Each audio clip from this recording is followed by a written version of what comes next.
Le pones sol y le pones luna. Y todas las cosas divertidas juntas. Remuévelo bien y cuando estés Raro, raro, raro, raro, raro, raro. Podéis pasar y echarnos un vistazo. Y es que siempre estamos cocinando. Podéis pasar y echarnos un vistazo.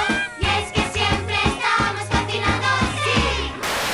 Tier 9 German cruiser Siegfried. Like the slice of pizza that was left for the next morning, it only got better with time. Remember how I said that the Odin felt like a focused Scharnhorst? Well, the Siegfried is the same concept, but with Nicanor and a metric fuck ton of protein powder and an eye surgery. Oh yeah, this ship is so nice that Reddit calls it the Siegfried 9. I like Siegfried, I really do. But I have to accept that I wouldn't have liked it so much, or even give it such a fair shake, if Aegir didn't exist as it is right now. Siegfried becomes better by extension of Aegir being so bland, like a hat in time getting so much praise, because at least it is not ukulele. And this is not to undercut the things Siegfried does well, which there's quite a lot to like. But why this ship ended up being so interesting for me is because of what it isn't, rather than what it is, like the young sibling that gets treated like an angel, because its brother is the spawn of Satan. Tier 9 Siegfried, the challenger demon to the Aegir's Hellcat. Take the main guns. You have 6 380mm guns like Nicanor, but you have really nice dispersion and sigma. The dispersion is so tight that when you get a dev strike they will crown you King Arthur. They are that good. Unlike Champagne where you are forced to play from the back, the guns on Siegfried lack the shell velocity to really be a sniper, but you are not exactly a tough as nails brawler either. You keep up with your team and what you do is take potshots at cruisers when you can, because you can overmatch 25mm or anything that goes broadside really, so you get those sweet death strike shots. These are battleship guns on a cruiser and something tells me most people still don't know that. So unassumingly they give more broadside than they should, thinking you are just another large cruiser. You need to run the reload module almost mandatory, just to make the reload on the ship bearable, and expert marksman, so that your turrets turn where you are aiming before the next update arrives. You also have HE, and that is as much as I want to say about that type of shell, because you want to be shooting AP as much as you can. The armor is a bit underwhelming in the sense that you are a really big ship, and unlike Alaska that sits slow in the water, you have a lot of side armor to be shot at.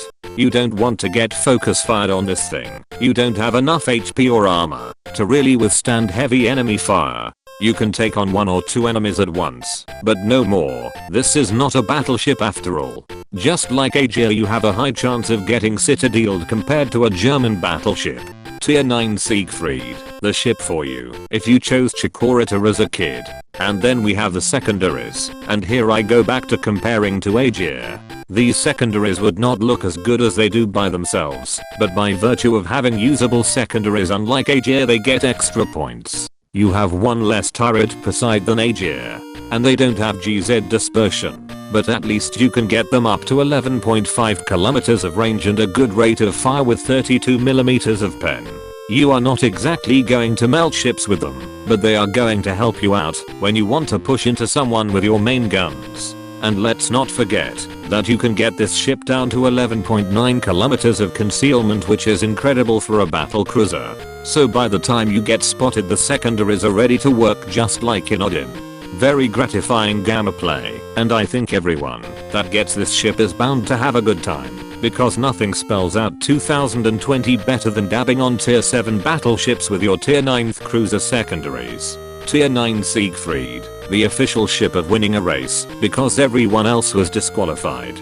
Playing with Siegfried is like transporting yourself back in time, where you first played the German tech tree and you reached Nicanor. Things were different back then, that's what your mind tells you. Siegfried has the power of giving you exactly the rose-colored glasses memories that your brain produces of that time, unlike Aegir, which feels like loading up your favorite PS1 game and confronting the hard truth.